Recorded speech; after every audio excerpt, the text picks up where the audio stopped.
The prosecution and their first witness in Sean Diddy Combs' sex trafficking trial is underway. On the stand is Los Angeles police officer Israel Flores. He was working security at the Intercontinental Hotel back in 2016 when Combs was seen on video assaulting his then-girlfriend Cassie Ventura in a hallway in the hotel. Flores testified he received a call that day saying there was, quote, a woman in distress on the 6th floor. He says he stepped out of the elevator, and that's when he saw Sean Combs and the woman in the elevator lobby. Flores testified he recognized the man in the lobby as Combs, so he's identified Sean Diddy Combs here, and that he found Combs to have a devilish stare. That is the quote that he used to describe that. He then identified Combs in the courtroom. A courtroom packed with tension, flashbulbs, murmurs, and then, boom. On just the first day of Sean Diddy Combs' federal trial, the prosecution throws down a bombshell that silences the room. A veteran Los Angeles police officer, testifying under oath, says Diddy walked up to him in a hotel room and offered him a fat wad of cash. No envelope, no subtlety. Just raw bills and one chilling message. Don't tell nobody. Now imagine being a cop, face to face with a global music mogul, being handed hush money like you're in the middle of some gangster flick.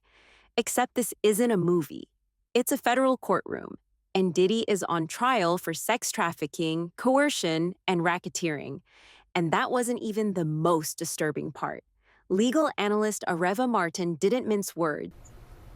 Well, Brianna, very troubling testimony for the defense. This witness is an excellent witness for the prosecution, laying the foundation for that explosive videotape that the judge has ruled will be admitted into evidence during this trial.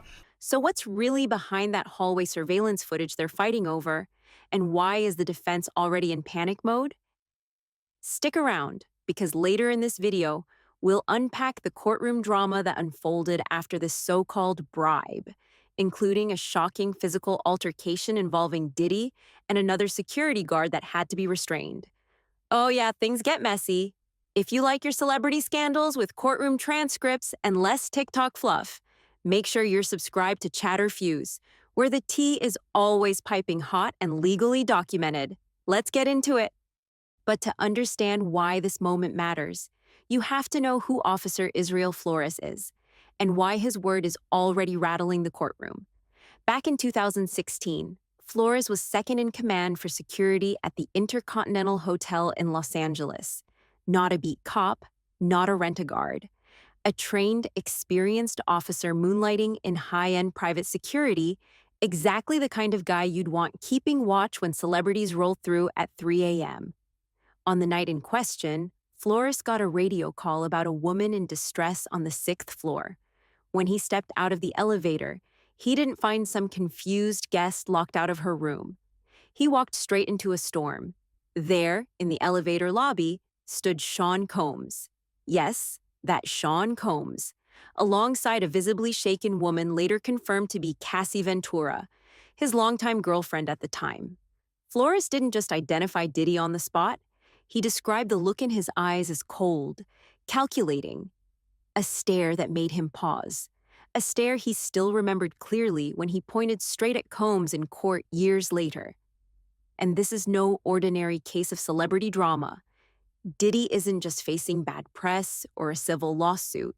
He's staring down federal charges that include sex trafficking, racketeering, and false imprisonment. The stakes? A potential prison sentence long enough to make any multimillionaire rethink their lifestyle, and a legacy that could go up in flames.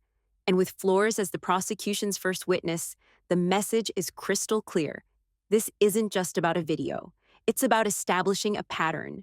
Power, control, and silence, bought at a price. Now here's where things take a darker turn, and where Officer Flores' testimony becomes the prosecution's secret weapon. According to Flores, after the initial confrontation in the hallway, he was approached by Combs once more, but this time behind closed doors.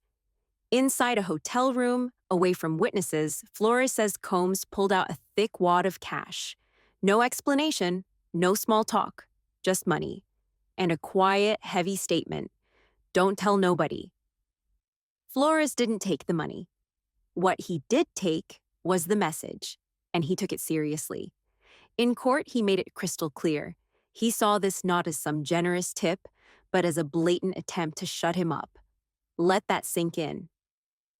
On the same night, Diddy was allegedly seen assaulting Cassie Ventura. He's now accused of trying to cover it up with cold, hard cash. And this isn't just damaging because it sounds shady. It's damaging because it directly feeds into the government's bigger narrative, one where intimidation, control, and coercion aren't just themes, they're tactics. Attempted obstruction? Maybe. A habitual pattern of silencing people close to the chaos? That's what the prosecution wants the jury to believe. And with Flores sitting on the stand, uniformed, composed, and specific, the credibility here isn't just intact. It's cutting through every excuse like a blade. And yet, despite the bribe allegation, despite the hallway confrontation, and despite the bruises seen on Cassie Ventura, the defense isn't flinching. Their approach? Admit what can't be denied, and reframe the rest. They're telling the jury this isn't about trafficking or organized abuse, it's about passion. About two adults caught in a turbulent emotional relationship marked by jealousy, infidelity, and raw tempers. Yes, they concede, what's on the video looks bad.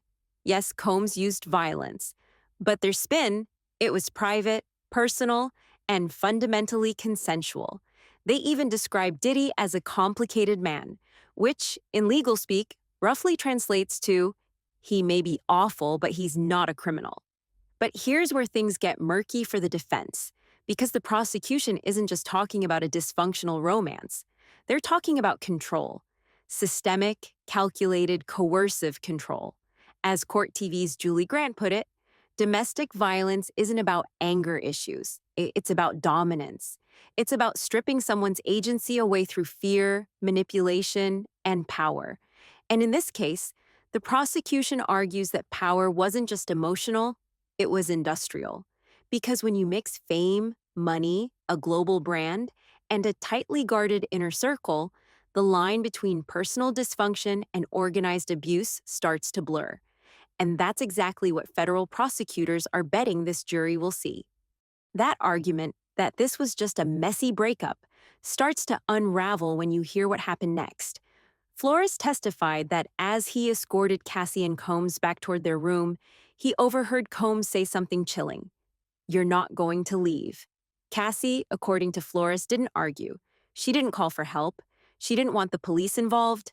All she asked was to leave the premises. But when she walked out of that hotel, she was bruised. A black eye, visible marks, no official report. And that's where fear enters the courtroom. Not as emotion, but as evidence. Because prosecutors argue this isn't silence out of confusion. It's silence out of survival. Cassie wasn't just trying to get away from a boyfriend. She was navigating the power structure of a man known for retribution, with an entire entourage protecting his name. Legal analyst Lisa Bonner put it plainly. Victims don't stay quiet because they're fine. They stay quiet because they're terrified. The more violent the man, the more dangerous it is to speak. And when that man has millions, influence, and lawyers on speed dial, the cost of speaking up can feel fatal. What Flores described wasn't just physical intimidation. It was a portrait of control. Quiet threats, quiet fear, and a woman who knew better than to fight back in front of security. And that quiet fear is exactly what the prosecution wants the jury to hear, loud and clear. And just when you think the night couldn't spiral any further, it does. After Cassie left the premises, Officer Flores wasn't done. Along with another hotel security guard, he returned to Combs' room. The goal was simple: clarify hotel policy and make sure things didn't escalate again. But what happened next only fueled the prosecution's case. As they approached, Combs stepped into the hallway, and in a move that stunned both guards, he allegedly snatched the other guard's phone, accusing him of secretly recording the conversation. It was fast, aggressive, unprovoked. Flores, trained, calm under pressure, testified that he had to physically pin Combs to the wall just to get him to release the phone. Think about that. Not restraining a drunken guest, not calming a celebrity tantrum, but forcibly separating a powerful man from someone else's property to prevent what could have turned into an all-out brawl. This isn't the behavior of someone caught in a lover's quarrel. It's the behavior of someone used to dominating the room. Someone whose first instinct in conflict isn't de-escalation, it's control. And for prosecutors, that moment outside the hotel room was more than just a heated outburst. It was a glimpse into the kind of unchecked volatility that sits at the core of their case. This paints a picture of a man not just reacting, but ruling through fear. Fear that doesn't fade when the cameras stop rolling. Fear that follows his victims long after the elevator doors close. And just in case anyone thought Officer Flores might be bluffing, he wasn't. That same day, before the headlines, before the trial, and long before the cameras, he filed an official incident report, a full account of what he saw, what he heard, and what he believed had just happened inside that luxury hotel. Now prosecutors are expected to use that report to reinforce every word he said on the stand. In a case this high-profile, paper trails speak volumes, and this one could echo straight into deliberation. Meanwhile, the defense has backed itself into a corner. They're betting everything on the idea that Cassie's silence equals consent, that bruises without a police report tell a different story, that what we're seeing is a personal relationship. Messy, sure, but not criminal. But here's the problem. Juries don't just listen to words. They watch for patterns. And right now, the pattern looks a lot less like a breakup, and a lot more like an empire built on fear. So now the jury faces the question at the heart of this entire scandal. Was this a private conflict that spiraled out of control, or a carefully hidden system of power, intimidation, and silence? Because if the prosecution keeps landing witnesses like Flores, then this trial isn't just about one night in a hotel. It's about a culture of control that may finally be unraveling. And with more testimonies expected, including those that could go even deeper into the shadows, this courtroom drama is far from over. If you want to follow every Bombshell moment, make sure to hit like, drop your thoughts in the comments, and subscribe to Chatter Fuse, where the truth always breaks louder than the PR. Because when the money's stacked high, the silence can cost even more.